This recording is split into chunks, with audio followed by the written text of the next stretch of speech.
प्यारे मसीह विश्वासियों, जय यीशु की तथा प्रतिदिन के बाइबल पाठ एवं चिंतन में आपका स्वागत है।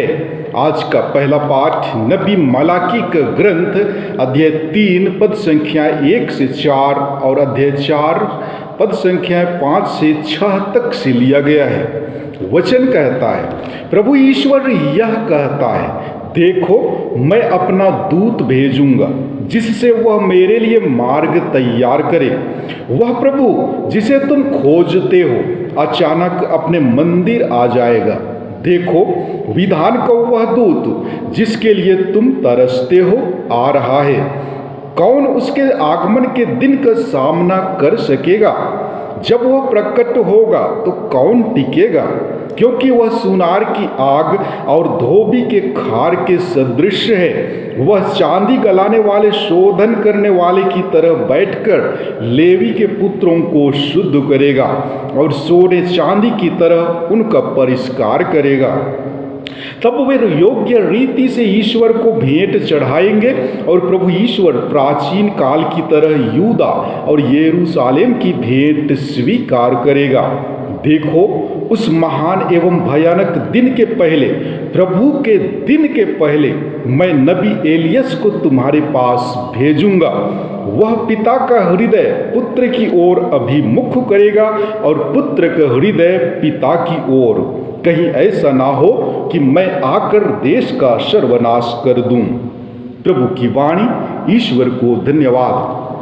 और आज का पवित्र सुसमाचार संत लूकस के अनुसार पवित्र सुसमाचार अध्याय 1 पद संख्याएं 57 से 66 तक से लिया गया है। वचन कहता है, एलिजाबेत के प्रसव का समय पूरा हो गया और उसने एक पुत्र को जन्म दिया।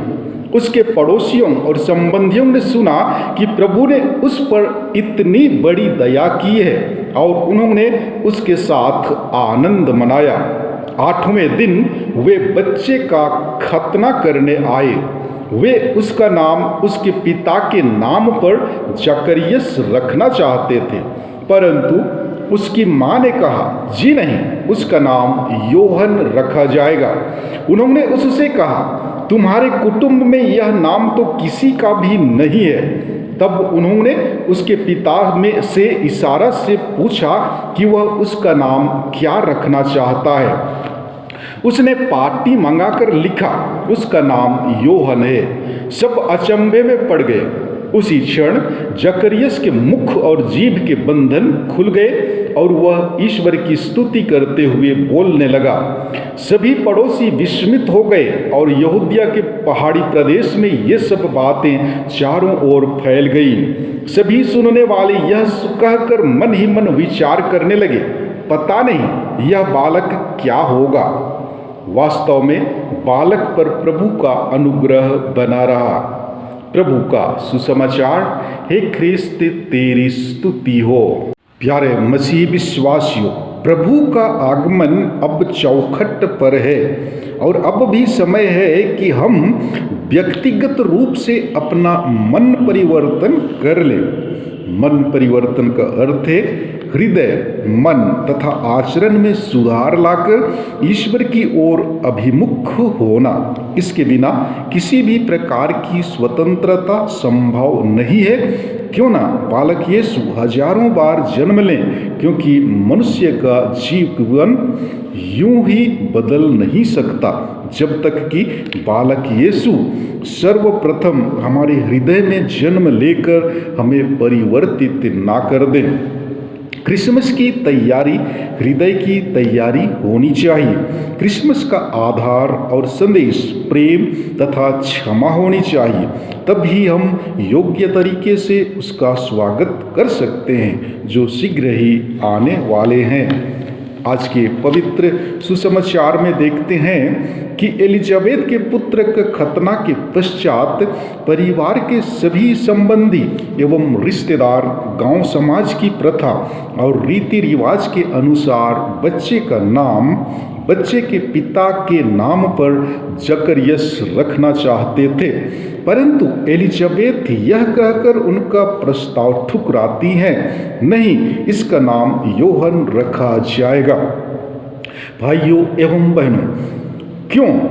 यूहन ईश्वर का प्रस्ताव था, ईश्वर की देन एवं पसंद था।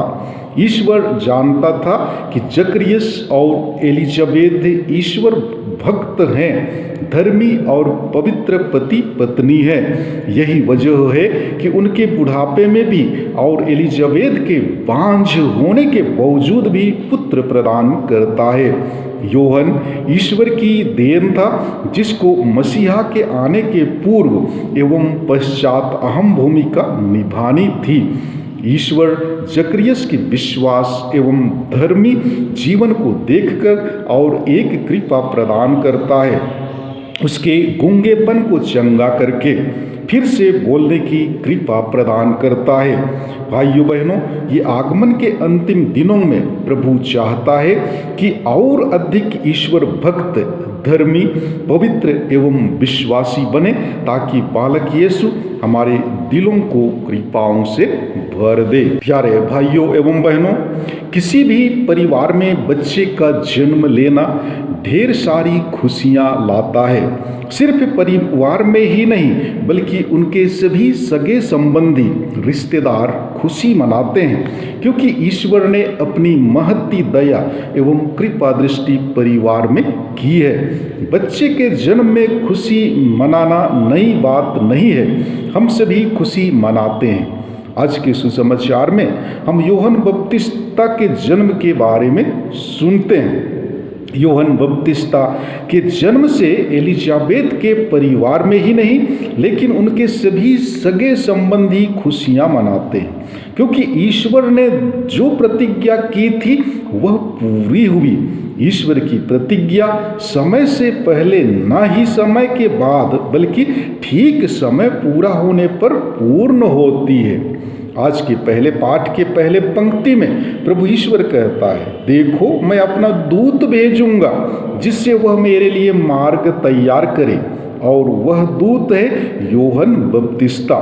हमें भी ईश्वर की प्रतिज्ञा एवं योजना के अनुसार उपहार स्वरूप जीवन मिला है, ताकि हम पृथ्वी पर प्रभु का धन्यवाद करें और ईश्वर के महान कार्यों का बखान करें। तो आइए हम ईश्वर की इच्छा एवं उसकी योजना को पहचानने की कोशिश करें।